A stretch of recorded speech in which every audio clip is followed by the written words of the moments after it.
Right, midway through the breeding season, I'm over here again at Yabby Dam Farms, and I'm catching up with Jason Robinson. Well, I want to find out a little bit more about you, but also we want to find a bit more about Callmethebreeze, who right on cue, Jace. Look at him. Firstly, welcome, mate. He has, thank you. He's come over to see us. He probably thinks he's heading to the shed because most times when he sees me, that's where we're going. And fortunately for us, he's doing a great job in there now. Obviously, we were quite open about the fact that we had some concerns before he started covering, but he is now at 12 out of 12 in foal, first time around. Hasn't missed a mare at this stage, so look, we've done a lot of work with him and we do a lot of work on the mares and we're getting the results, which is great for him. Which is what you want. I mean, it's an expensive game breeding and it's full of heartache. You want to try and minimise that heartache anywhere you can, and you've hatched a plan about standing him here, looking after the mares adjustment free. They're kept over there, so basically his semen is inseminated into the horses straight away, and you've got this plan, and it is working. 12 from 12, that's a great result, isn't it? Yeah, look, we couldn't be happier with where we're at the moment with him, and to try and help breeders, we've now dropped him down to 3,600 plus GST, and along with that, because we do ask for the mares to come here to give him every chance, we're not charging adjustment for clients to have their mares with us, be bred to him, and we're also doing the vet work at no cost to the owners. So look, it's a great way for people to take a chance on a very promising young horse and get themselves a lovely foal. Minimising the risk. I mean, his first season, so we can't say he's going to leave. We hope he's going to leave Champions. He's got the breeding, he's got the bloodlines, he's got the international bloodlines, and I've spoken with Pat a long time about that. Anyone waiting for you and I to start talking about it, we're not going to insult those bloodlines.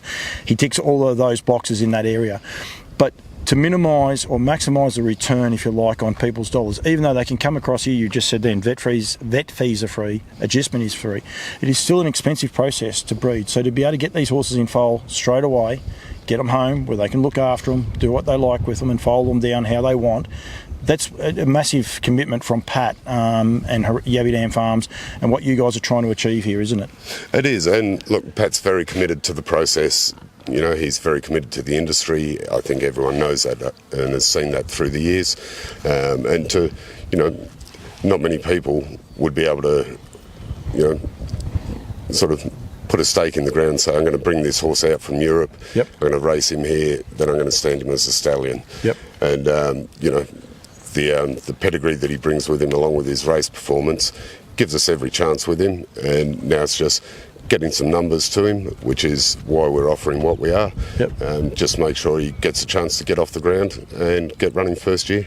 We're lucky enough to see his race record, his performances, multiple Group 1 winner, great battles with Just Believe, champion horse as well. So he was able to do all of that, come from Europe. I remember Anton saying he was 12 months ahead of schedule. They couldn't believe that he adapted so quickly and what he was able to do, and he contested in all the big races, staying races and short course races, and he was only really ran over those short course races. And a beautiful horse on the track. He was so well performed and balanced. Out here in the breeding bump, what's he like? He's a beautifully mannered horse. He's an absolute dream to collect. He waits at the gate for me. He knows exactly what's going to happen, but he's nice and calm, gets into the shed, does his job, and we're in and out of the shed in less than 10 minutes with him every time. And as I say, his manners, he's just a real gentleman. Anyone could handle him. You're got a lot of experience, and I am going to touch on that in a second. But that can only help, surely, with his progeny, if they have the right attitude as a stallion when you're breeding to them, and you get the mix match because you don't know the mare's disposition, if that's the right word. But it's got to help, wouldn't it? Oh, look, it's something. If you've got a nice, calm horse, and they can throw that into their progeny, that helps you. Everyone knows it's much easier to train a horse that's tractable than one that's not, and they put their energy into their running rather than using it up off the track. Your background, Jason, is thoroughbred. A lot of the standardbred people won't know. I know a lot of the thoroughbred guys. A lot of the comments I've had is, how did Pat get you? And that's a great compliment, if you like. And we don't need to get into the nitty gritty in that. But just a little bit of, I suppose, for the backstory of yourself, like where do you come from? I've been sort of in the thoroughbred breeding game for 30 years or a little more now. I was very lucky through the years. I spent a lot of time on very big farms. I was with Callmethebreeze for quite a while. I was with Arrowfield at one stage, and I've had the opportunity through the people I was working for on those farms and the vets I was working with. I've been able to glean knowledge from them. They were very willing to teach and to share what they know. And I still, with the concerns we had originally with Breeze, I was talking to vets that I worked with 25 years ago, and they'll still help you. So I've been very lucky in who I've been involved with. Yep. Did you beforehand? How did you were you a horse trainer? I grew up competing on horses from when I was 6 or 7 years old. I was always wanting to be a jockey. I was tiny as a kid. Didn't happen, did it? No, I sort of had my apprenticeship all lined up and started to grow. So I always think Mum threw something in the food, a few hormones or something. And she didn't like the idea at all. Yep. It was show jumping. What sort of horses? Yeah, show jumping, eventing, showing. Basically, I came up through the pony club system. Yep. Which not many of us guys did. There was never many guys around, but loved my jumping more than anything. Yep. Over time, sort of, okay, how do I work around horses and actually earn a living? And being on their backs wasn't going to be the way. So. Yep. Through some friends, I originally went to Eldon Park, started working for Christoph Bruckert, and just fell in love with the industry from there. I think I like finding that inside out, because you're not just someone that's worked for big studs. You've got that hands-on experience, and it's different, because this is standardbred, but people say, standardbred and a thoroughbred aren't much different, but they have different dispositions, they have different ways about going about them, and you need that knowledge. I'm very, very fortunate. I through Mark Barton, have a great association with a lot of camp drafters. They do things so differently. They stand stallions and mares side by side waiting for a cutout, and they just stand there so quietly, we wouldn't think of doing that in the standard breeds. You need that worldly experience, I think, sometimes to be able to understand what is going on with a standardbred or with a thoroughbred, don't you? You do, and again, I've been lucky. I've worked with various different breeds. Vets that I was working with on thoroughbred farms, they'd also be doing quarter horses or warm bloods or stock horses at home, and so I was able to go around and work with them, help them out doing that. Yep. And that sort of gave me a base knowledge in AI as well, which helps me now. Yeah. Now that I've moved across and working with standard breds as well, I've sort of had that base there, so I'm not starting from nothing, which helps. Yabby Farms continuing to grow. They're growing. Keep up to date with all their channels, their social channels as well, because they are continuing to grow and change what they do. They've got great videos out about the farm and their goals going forward. What enticed you to come here? Look, I first met Pat, I reckon it was about 2.5 years ago, and we're actually talking then about what he was doing and what he was looking to do in the future.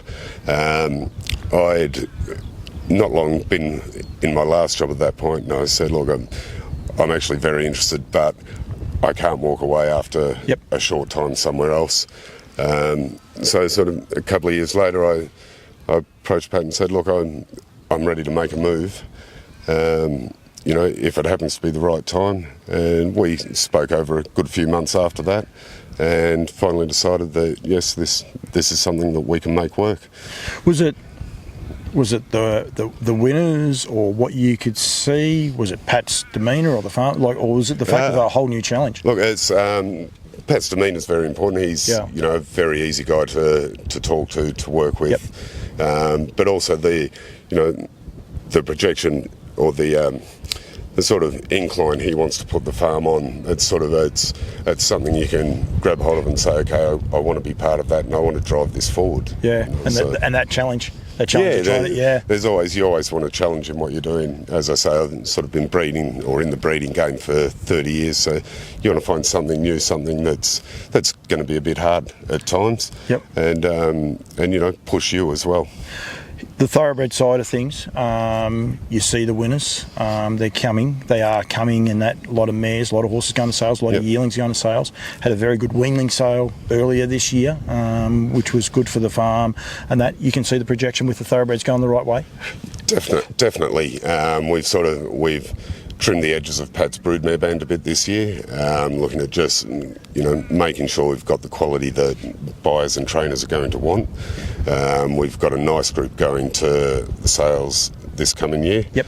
And they, the following year will be an upgrade again, at least on paper, yep. Hopefully on type as well. Yep. But we've got some lovely foals on the ground this year, and they are a good group of mares with nice pedigrees behind them, and he's using very nice stallions that should be, commercially attractive. He's got quite a band of them. Is that one of the challenges, is to try and keep it manageable and just continue to improve the product? Or yeah, look, and we do talk about it often where the numbers of brood mares, there's a sweet spot, and there's sort of you don't want to get too many, but you've got to have enough to make sure you've got enough product. Yep. And that unfortunately, there's always attrition somewhere with horses. So you want to make sure you've got enough to get to the sales or get to the racetrack. Yep. And sort of fly the flag for the brand. The standardbred side of things, it's a whole different, especially if you're a trotting lover, between here and Duncan McPherson, and they're both great mates, these guys as well. Some of the best international bloodlines, including Callmethebreeze, yep. One Star LB, these sorts of horses.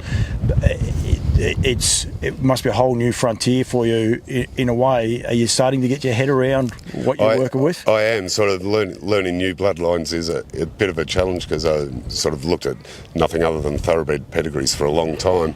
So look, and it is something, it's always exciting to learn something new, and I'm sort of slowly working out who the better quality mares on paper are on the farm. Sort of 6 months ago I come in and they all look like brood mares, and I don't know who's any good and who's an also-ran. Yep. But no, starting to work things out now, and going forward, I sort of, through the yearling sales, I'll sort of get through the catalogues, bury my head in them a bit, and learn as much as I can. I looked on the wall, actually.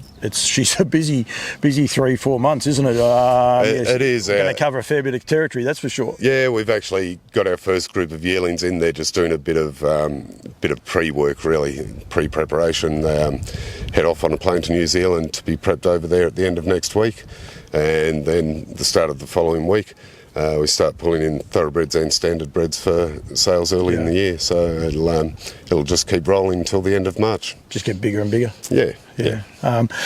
Structurally, just with foals, do you notice a lot of difference between the standardbred foals and the thoroughbred foals? Obviously as they develop, they definitely do, but when they're first, is there a lot of difference between? Look, I think the main thing I see is a difference in the hind end, on the back length and hind end.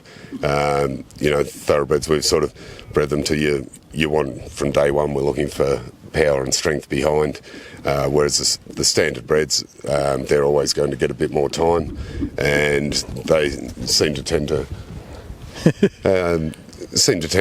take a little more time to sort of strengthen up behind. But other than that, nothing really. The processes are all the same. Sorry, I've lost myself. No, you're right. The process is the same with each of the horses, yeah. That both breeds, the processes are the same. Yep. And you just make sure you sort of get the right thing done by each foal, treat them as individuals, and go from there. I'm sure you're enjoying the challenge, and I imagine at your age, and we're not going to throw rocks because hopefully we're similar, but like going to yearling sales now, talking to different people, it's a great opportunity for you, isn't it? Like, you're going to be talking to standardbred people one week, thoroughbred people the next week, and that is the case because you're going to Magic Millions, I think, coming back to Melbourne, so you're going to get a little bit of difference, that's for sure. Yeah, so look, and it's great to meet new groups of people, and I even though I've sort of had my head buried in the foaling season, I've managed to get out and meet quite a few people that are involved in the standardbred game, and met some really nice people, and I'm sure there'll be some long-term friendships and business partnerships going forward. One of the first horses that was actually here, he might have nearly been, I reckon he was in this paddock on chauffeur.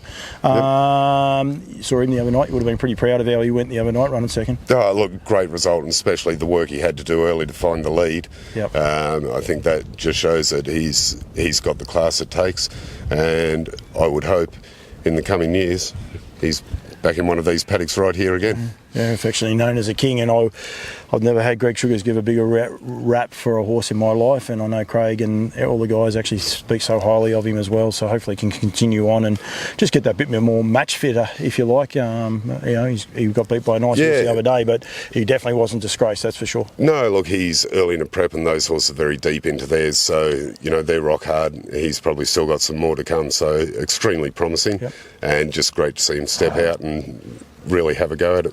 And I think he should, all being well, continue to progress and be a lovely horse for us to have here as a stallion in the future. Jace, thank you. Anyone wants to breed to Callmethebreeze, anyone wants to breed to the whole stallion draft, Callmethebreeze, 3,650. Bring your mare across here, adjust it. I will have the yards over the top. I'll go get some footage of them, how they look at the minute, but you bring your mare here. 12 from 12.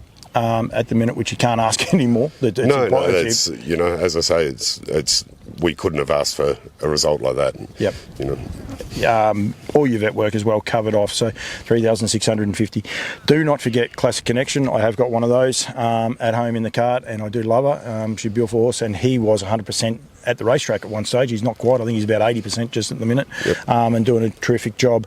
And also EL Titan, which I'm actually breaking one of those in at the minute. So I'm looking after Pat right into the sec. But they are doing an awesome job. He's one of the leading size percentage-wise in America. At the minute, they're both standing at Golden Valley.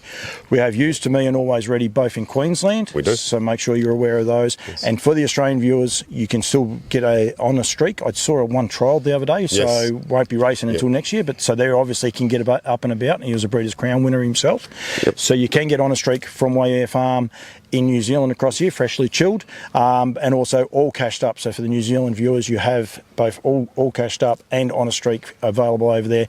Plus you can get Classic Connection, EL Titan. Unfortunately can't get this horse here this year, but we want to make sure that people are aware that those horses are available. Yep, they certainly are. Yeah, Jace, thank you. Hopefully give them a bit of insight for people when they give a phone call. Look forward to catching up with you again. You might get sick of this job, but anyway, you'll be right. You'll be fine with it, but thank you very much. I doubt I'll get sick of it. Thanks, mate. Paul.